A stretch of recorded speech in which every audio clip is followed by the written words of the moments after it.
Alors, dans le projet Récif Golo, donc, les objectifs, c'était l'immersion de 3 récifs artificiels au sein d'un même site, au niveau du Trégor Golo, qui est finalement le rayon d'action de l'association Récif Golo.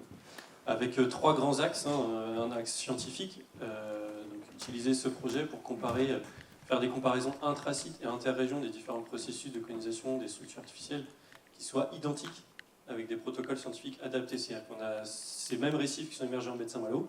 Donc on a une baie, la baie de Saint-Malo, dans laquelle on a déjà fait des suivis et donc déjà des connaissances sur les colonisations de ces récifs-là. Et là, l'idée, c'était de transposer ça dans une autre baie pour voir finalement quel était le processus, quelles étaient les différences de colonisation entre les différentes régions. Il y a également un gros volet, et ça c'est sur quoi on insiste, c'est le volet participatif également, avec la mise en place d'un suivi, avec un programme de sciences participatives, avec la collaboration de clubs partenaires, et notamment le Narco Club aujourd'hui qui prend le relais. Il y avait également la SUB au départ, mais voilà, un peu plus de... C'était plus compliqué pour eux de suivre sur le long terme, mais en tout cas, c'est un programme qui fonctionne. Et puis également un volet pédagogique, donc là, qui est plutôt porté par l'association Récif Golo, avec apporter des connaissances et une visibilité sur la biodiversité marine côtière par des communications ciblées en fonction de différents publics. Donc voilà, il y a vraiment ces 3 volets, le côté scientifique, le côté participatif et le côté pédagogique. Alors, pour replacer un peu ce projet dans un contexte, ça a déjà été évoqué longuement ce matin, donc je vais aller assez vite, mais la base, c'était vraiment, on n'est pas dans un objectif de production ou de protection, mais plutôt d'amélioration des infrastructures maritimes. On en a beaucoup, l'éolienne, on en a parlé, également les barrages, les corps morts de mouillage, etc. Et en fait, tout ça, on en a besoin, on en a même de plus en plus besoin, parce que on sait, la pression sur le littoral est de plus en plus forte, et les gens aiment vivre à la côte, et de plus en plus. Mais malgré tout, c'est notre travail à nous tous en tant que scientifiques de repenser finalement cette conception. On a évoqué le sujet des éoliennes, je pense que c'est un gros sujet d'actualité, pour répondre à différents services socio-économiques, protection, énergie, accès à la mer, mais limiter les impacts environnementaux que ça peut générer. Donc voilà, en lien avec les communautés d'espèces, changement d'habitat et changement de nous, on s'est basé sur l'activité de plongée en baie de Saint-Malo, qui était assez forte, et notamment sur un travail de thèse de Quentin, qui a beaucoup étudié donc, des milieux naturels. Et on s'est installé sur ces milieux naturels pour concevoir un nouveau type de mouillage, de corps mort de mouillage. Et là, dans un cadre de plongée, donc concevoir des mouillages fixes sur des sites de plongée hautement fréquentés, pour limiter finalement l'impact des ancrages, créer un point fixe, faciliter l'accès au site, l'orientation pour les plongeurs, et également finalement favoriser l'observation de la colonisation du récif artificiel par les plongeurs et faciliter la mise en place du programme de sciences participatives. Donc dans le cas du Trégor Golo, le site c'est donc en baie de Paimpol, au niveau au large du Lost Peak. C'est sorti, c'est une carte issue de la carte du Chaume, donc le site du Récif Golo est basé là-dessus. On a réalisé en mai 2022 un état initial, avant l'immersion plutôt, donc au printemps. Donc, on a utilisé pour ça la photogrammétrie, donc on développe nous au sein de la station depuis 2019. On a réalisé 2 transects de 120 m², donc on a couvert plus de 240 m² au total. Et bon, pour ceux qui connaissent, s'il y a des questions, on pourra y répondre, mais en gros, on reconstitue via des images, une image en 3D. Et sur cette image, après, on peut appliquer finalement différents protocoles d'échantillonnage, mais de manière numérique, ce qui permet de limiter notre temps sous l'eau et parfois d'avoir une précision beaucoup plus précise. Mais surtout, conserver une image dans le temps de ce qu'il y avait avant l'immersion des récifs. Et donc pour ça, nous, ce qu'on a fait, c'est qu'on a, une fois le modèle réalisé, on a projeté des cadras de manière aléatoire. Au sein de ces cadras, on a projeté des points de manière aléatoire, et sous ces points, on est venu identifier chaque espèce qui était présente. Alors, la saison et la zone d'étude font qu'on a presque 60% de couverture algale, algues rouges et algues vertes, et cette forte couverture algale vient masquer finalement les espèces qui sont cachées dessous. Donc c'est aussi la limite de cet outil. Mais ce qu'il faut savoir, c'est qu'on a couplé finalement ce travail de photogrammétrie à un travail également de comptage visuel, notamment pour les espèces mobiles, poissons, céphalopodes et crustacés. Concernant les récifs artificiels, donc on a immergé 3 corps morts comme support de biodiversité locale, hein, c'était vraiment l'objectif, mais avec un objectif scientifique d'utiliser ce corps mort comme outil d'échantillonnage, à la fois scientifique et à la fois participatif. Alors, ils ont été fabriqués en avril-mai 2022 grâce à, anciennement CTC de Caen, une école d'ingénierie qui maintenant s'appelle Builders, qui était également le chef de projet, le pilote du projet Marinef et du projet Récif, donc avait déjà pas mal de recul sur la conception, et c'est un récif qui est conçu avec les déchets coquillés issus du projet Marinef. Donc on a 20% de déchets coquillés qui sont intégrés dans la conception de ce récif. Pour le suivi scientifique des récifs, donc la méthode qui était utilisée, hein, ça reprend ce qui était aussi présenté ce matin, hein, donc un comptage poisson, donc pareil à différentes échelles de distance autour du récif, puis dans le récif. Un travail de photogrammétrie également, donc un scan photogrammétrique des récifs à chaque fois. Et ça, on a fait 3 suivis comme ça, donc 2 mois après l'immersion des récifs, donc en juin 2022, puis septembre 2023, et juillet 2023 et septembre 2023. Et également un travail de photo macro, hein, pour aider l'identification des différentes espèces. Donc une fois le modèle photogrammétrique reconstruit, on a différentes zones ciblées sur le récif, hein, des zones verticales, des zones de dévers, des trous, des failles, différentes formes. Donc ce récif, il est conçu de manière biomimétique, il a été conçu avec nos connaissances du milieu naturel, avec l'objectif d'essayer de remettre au sein de ce récif un maximum d'habitats et de micro-habitats présents dans le milieu naturel et de le réintroduire dans ce récif. C'est-à-dire que l'objectif, hein, c'est quand on étudie les différentes espèces présentes au sein de ce récif, qu'on ait une vision, finalement, assez précise de ce qu'on va retrouver à l'échelle d'un site. Donc c'est vraiment cet objet d'outil d'échantillonnage. C'est pas le sujet là, mais au sein du projet Marinef, qui a duré 3 ans, ce qu'on a vu, c'est que ça marche très bien. C'est qu'on a vraiment un parallèle quasi parfait entre ce qu'on observe sur le milieu naturel et ce qu'on va observer sur le récif. Le mimétisme est assez fort. Une fois qu'on a ciblé ces zones, ensuite on vient, donc c'est un logiciel, un PhotoQuad que nous on a utilisé, ce qui permet de calibrer, et puis ensuite on vient projeter des cadrans, projeter des points, identifier les espèces. C'est toujours la même méthode, mais appliquée à différentes échelles en fonction des réponses auxquelles on veut répondre. Ça c'est juste un petit lien, si jamais vous le souhaitez, c'est le modèle 3D de ce récif, donc là c'est en septembre 2022. Il est disponible en ligne via le lien sur Sketchfab, donc ça permet d'avoir un visuel. Vous avez juste à taper cette petite adresse, ce lien hypertexte, et vous allez ouvrir le modèle, vous allez pouvoir vous balader dedans et voir un petit peu les différentes espèces et sous différents angles. Voici les photos prises en juillet 2023, donc un tout petit peu plus d'1 an après l'immersion. On voit que finalement sur le Trégor bleu, la colonisation a été très très rapide. En moins d'1 an, on a vraiment une couverture algale très forte. On a beaucoup d'espèces qui sont installées, notamment la phalusie, hein, Phalusia mammiata, cette acidie blanche, qui n'est pas présente en baie de Saint-Malo, qu'on n'a pas sur nos récifs, mais qui est très très présent sur le récif Golo. Donc c'est un des petits marqueurs un petit peu entre nos 2 régions. Je ne vais pas rentrer trop dans le détail, mais c'est pour vous montrer quelques résultats qui peuvent ressortir sur le projet Récif Golo. Hein. Là, si on se posait la question de quelle est la variabilité intra- et interrécif des différentes communautés benthiques, donc vraiment pour les espèces fixées au sein du récif, ce qu'on voit finalement, c'est qu'il y a une différence significative entre les failles et les autres éléments du récif. Donc, quand on regarde vraiment à l'échelle du récif, les différents compartiments au sein du récif, on voit que les failles finalement ont une richesse taxonomique beaucoup plus faible, et ça c'est lié à la présence de la phalusie. La phalusie s'installe beaucoup à l'intérieur du récif, à l'abri. C'est une espèce filtreuse, mais qui est aussi dépendante de l'hydrodynamisme. Et donc, du coup, elle est très présente dans les récifs, et c'est quasiment la seule espèce qu'on va retrouver, et c'est pour ça que la richesse taxonomique baisse. Juste, si tu peux... Ouais, merci. Et il y a également une variabilité inter-récif. Hein. Il n'y en a pas. C'est plutôt ça, c'est que l'évolution est vraiment la même sur les trois récifs. Il n'y a pas de différence majeure, en tout cas, il n'y a pas de différence significative de colonisation sur les 3 récifs. Et ça, c'est très intéressant, et nous, c'était un de nos objectifs scientifiques de s'intéresser et de s'impliquer dans ce projet Récif Golo. Hein. En baie de Saint-Malo, nous, on a immergé 6 récifs dans 6 endroits différents, mais on n'a pas réussi, par des contraintes liées au projet, à immerger 3 récifs au sein d'un même site. Et ça, pour voir si la colonisation et les différentes colonisations sont bien liées aux différents sites et aux facteurs environnementaux des différents sites, et non pas à une colonisation aléatoire. Donc le projet Récif Golo nous permet là, en tout cas scientifiquement, de répondre à cette question. Je ne vais pas rentrer dans le détail de l'analyse.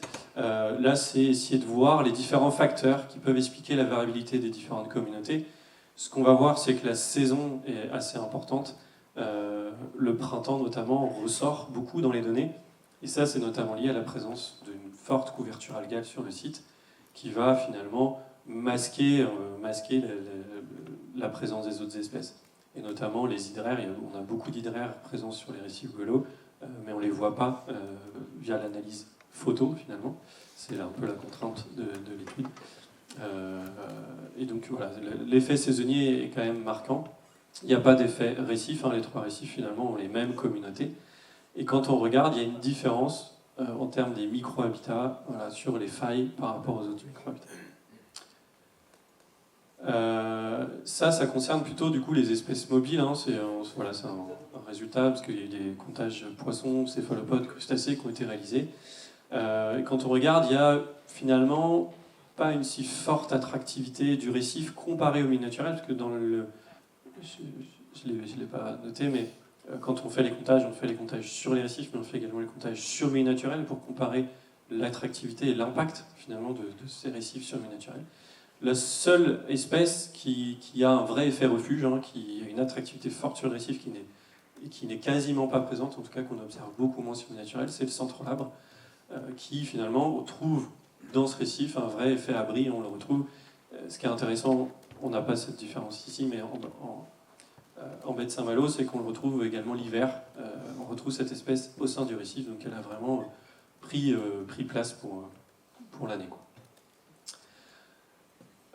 Donc ça, c'est le volet scientifique. Il y a également le volet participatif qui s'est construit en parallèle. Sur cette première année de suivi scientifique, on a mis en place le programme de sciences participatives, avec comme objectif de sensibiliser le citoyen plongeur notamment, d'informer et de partager nos connaissances sur la biodiversité marine. On a formé les différents acteurs de manière bénévole, mais en tout cas gratuite. C'était une formation offerte aux différents plongeurs intéressés, avec pour objectif d'effectuer une veille biologique sur les récifs, et ça sur le long terme, ce qu'on n'est pas forcément nous en mesure de faire, parce qu'on est souvent dépendant des financements, des différents projets. Et donc la science participative, pour nous, est l'outil permettant de faire des suivis sur le long terme. On en a parlé tout à l'heure, déjà 5 ans, moi je trouve ça déjà beaucoup, d'avoir des financements sur 5 ans. Quand on arrive à avoir des financements sur plus, c'est vraiment chouette. Mais la science participative, pour ça permet de faire des suivis avec des financements souvent moindres.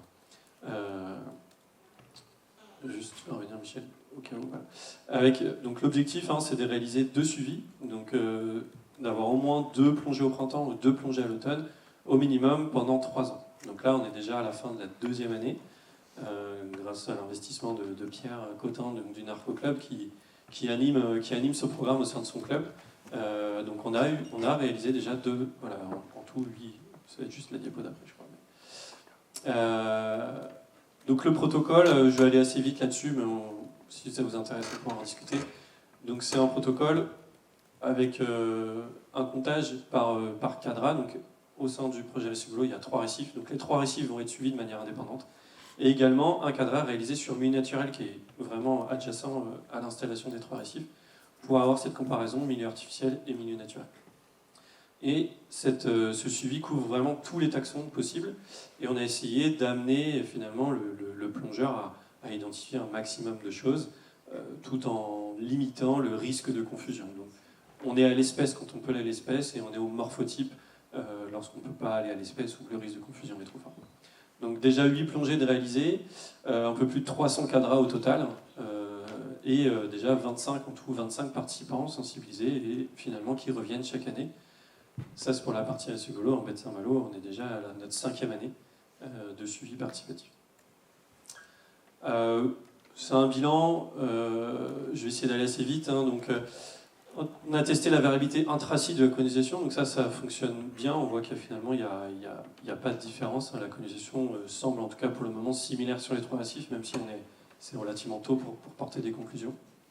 La biomasse présente sur le Récif Golo en une année a été très importante, beaucoup plus qu'en Côte d'Émeraude. C'est assez marquant comme résultat, en tout cas comme premier résultat.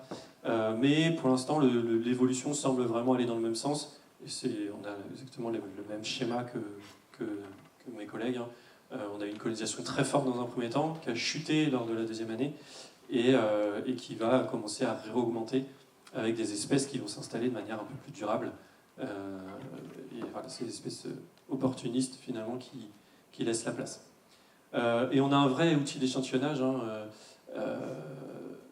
donc ce récif avec l'immersion prolongée au sein de baies qui permettra, je l'espère, à terme de voir un peu des évolutions sur le long terme, et notamment d'espèces arrivées. Là, on en a parlé avec Pierre tout à l'heure, hein, le serrant, qui n'est plus une espèce méditerranéenne, hein, qu'on retrouve de plus en plus, et qui était présente encore ce week-end sur les récifs Golo. Donc voilà, c'est finalement un outil d'observation qui permet de voir des choses un petit peu arriver. Donc, en tout cas, nous, c'était un de nos objectifs. Sur le plan participatif, bah, voilà, sensibiliser, former, informer les citoyens. Donc ça, c'est en cours, hein, déjà une vingtaine de plongeurs, mais c'est ouvert. Dans la salle, il y a un plongeur qui a participé au plongée Marinef. Donc voilà, c'est des choses où ça se permet de sensibiliser aussi des gens. Avec là, à minima jusqu'à 2025, mais si le club et les clubs sont toujours d'accord et que les plongeurs souhaitent poursuivre, bah, l'idée c'est de poursuivre ça sur le long terme, puisque l'objectif est de rendre finalement ce suivi autonome financièrement, via l'investissement notamment par exemple des CODEP. C'est ce qui se passe en baie de Saint-Malo, hein, c'est le CODEP 35 qui finance la moitié des plongées des plongeurs, et qui permet de rendre finalement ce suivi autonome. Et je vais laisser la place à Michel pour conclure sur le plan pédagogique. Merci Valentin. Oui, vous avez compris que ce projet-là, c'est immersion, on s'est battu, on peut dire, on a argumenté en tous les cas pour que ce soit une immersion locale, ultra-côtière, près de Port-Lazo, parce que la détermination du point d'immersion n'a pas été simple. Je vois Pierre Piquet de la DDTM qui est là, et il a bien suivi l'affaire. Et ça a été long pour trouver le bon endroit. Nous, on souhaitait que ce soit local, parce que par ce projet aussi, on sensibilisait un peu la population à la biodiversité locale, à ce qu'on a tout près, mais aussi on rattachait ça à une approche de regard croisé sur le développement de Port-Lazo, en termes de développement raisonnable du site de Port-Lazo, qui est aujourd'hui un site où il y a énormément d'ostréiculture.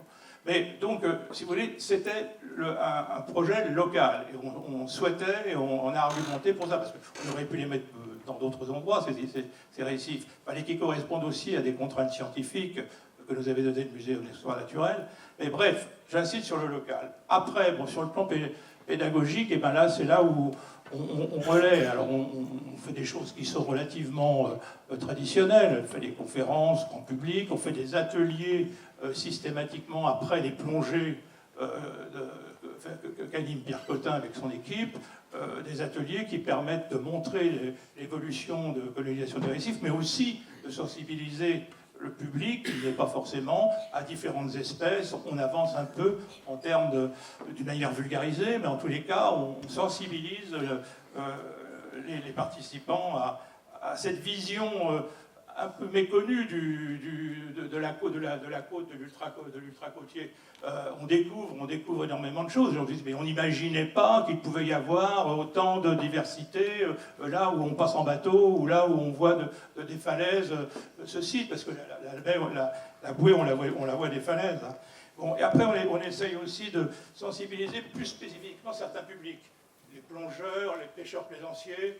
Voilà, c'est des publics qui sont spécifiques et qui ont besoin, mais aussi les élus, les professionnels, les élus, les professionnels.